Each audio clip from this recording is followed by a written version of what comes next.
ঝিকঝিক আওয়াজ শুনতে শুনতে গড়ে উঠেছিল ঝকঝকে একটা শহর। রেলের চাকার চলনে জঙ্গল উধাও হয়ে জন্ম হলো রেল শহরের। এই রেল শহরের প্রধান স্টেশন হলো আবার পশ্চিমবঙ্গের দীর্ঘতম রেল স্টেশন। বলুন তো কোন স্টেশনের কথা বলছি? Kharagpur rail station. বিশ্বের তৃতীয় দীর্ঘতম প্ল্যাটফর্মের অধিকারী এই খড়গপুর জাংশন। সময়টা 1898 সাল। ধোঁয়া ছাড়তে ছাড়তে হুইসেল দিয়ে একটা ইঞ্জিন এসে দাঁড়ালো খড়গপুর স্টেশনে। যদিও স্টেশনের নাম তখন খড়গপুর ছিল না। 1899 সালে পয়লা বৈশাখের দিন বেঙ্গল নাগপুর রেলপথে খড়গপুর কটক লাইনের উদ্ঘাটন হয়। তখন এই স্টেশনের নাম ছিল বেঙ্গল নাগপুর রেলওয়ে স্টেশন। পরে নাম বদলে হয় খড়গপুর রেলওয়ে স্টেশন। তখন খড়গপুর অঞ্চল এত আধুনিক হয়ে ওঠেনি। হঠাৎ রেল ইঞ্জিনের শব্দ শুনে যে যেদিকে পারল দৌড় লাগালো। স্থানীয় মানুষদের ভয় কাটাতে লোক পাঠাতে হলো গ্রামে গ্রামে। এমনটাই ছিল খড়গপুর রেলওয়ে স্টেশনের গোড়ার কথা। রেল শহর হিসেবে পরিচিত খড়গপুর, কিন্তু রেলগাড়িকে মেনে নিতে বহুদিন লেগেছিল খড়গপুরের আদি বাসিন্দাদের। বর্তমানে খড়গপুর শহরটিকে দেখে তার বন জঙ্গলে ঘেরা অতীত অনুমান করতে পারবেন না।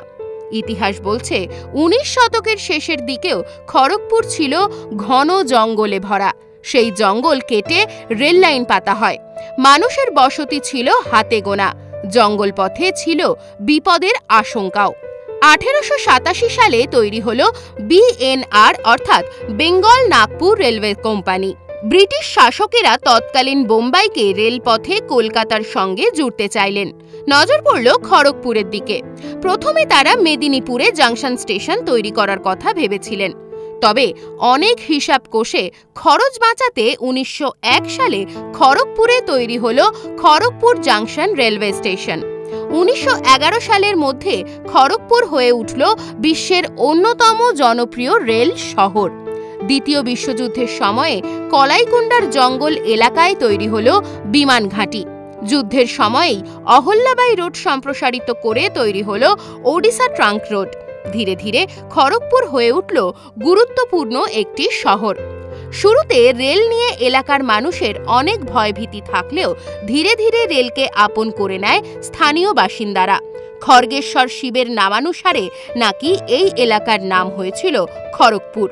সেই নামের ইতিহাসের সঙ্গে রেলের ইতিহাসও বয়ে নিয়ে চলেছে এই শহরটি। IIT খড়গপুর প্রতিষ্ঠানটির জন্যেও পশ্চিমবঙ্গের খড়গপুর শহরটি বিখ্যাত হয়ে উঠেছে। লোকমুখে খড়গপুর ও IIT খড়গপুর মিলেমিশে একাকার হয়ে গেছে। 2005-06 শিক্ষাবর্ষে ভারতবর্ষ থেকে IIT খড়গপুর ছিল একমাত্র শিক্ষা প্রতিষ্ঠান, যা বিশ্বের সেরা 500টি বিশ্ববিদ্যালয়ের মধ্যে জায়গা করে নিয়েছে। দ্বিতীয় বিশ্বযুদ্ধের পরবর্তী সময় ভারতের শিল্প উন্নয়নের জন্য উচ্চতর কারিগরি প্রতিষ্ঠান গঠনের সিদ্ধান্ত নেওয়া হয়। দেশের অন্যতম নামজাদা কারিগরি শিক্ষা প্রতিষ্ঠান খড়গপুর IITর সঙ্গে জড়িয়ে রয়েছে স্বাধীনতা আন্দোলনের ইতিহাস। 1951 সালে ডাক্তার বিধানচন্দ্র রায়ের উদ্যোগে পথ চলা শুরু হয়েছিল IIT খড়গপুরের। ইন্ডিয়ান ইনস্টিটিউট অফ টেকনোলজি অর্থাৎ IIT খড়গপুর প্রতিষ্ঠানটিতে কর্মসংস্থানের ইতিহাসে কার্যত রেকর্ড গড়ে উঠেছে। IIT খড়গপুর ভারতের অন্যতম সেরা শিক্ষা প্রতিষ্ঠান, যা প্রযুক্তির ক্ষেত্রে ভারতকে অনেক এগিয়ে দিয়েছে। গুগল থেকে শুরু করে HCL এর মতো দেশের বড় বড় কোম্পানি যেমন নাসা, সেলসজেনির মতো জায়গায় রাজত্ব করছে এই প্রতিষ্ঠানের প্রাক্তন ছাত্রছাত্রীরা। এই শিক্ষা প্রতিষ্ঠানের কয়েকজন সেরা প্রাক্তনী হলেন সুন্দর পিচাই। ইনি বর্তমানে টেক জায়ান্ট গুগলের CEO। 2013 সালে তিনি এই পদের দায়িত্বে আসেন। ম্যাটেরিয়াল ইঞ্জিনিয়ার হিসেবে নিজের কেরিয়ার শুরু করেছিলেন। 2004 সালে তিনি গুগল জয়েন করেন।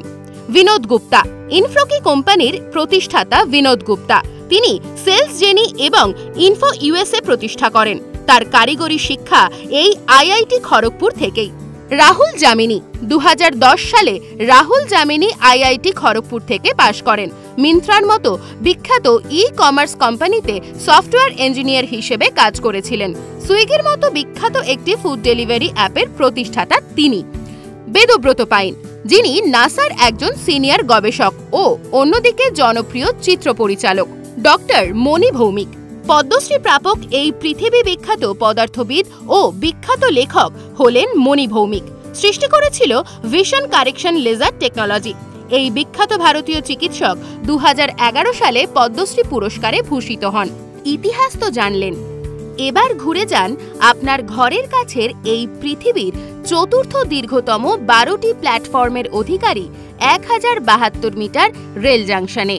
এই রকম নতুন নতুন ভিডিও পেতে নজর রাখুন আমাদের চ্যানেলে। পাশে থাকা বেল আইকনটি ক্লিক করতে ভুলবেন না।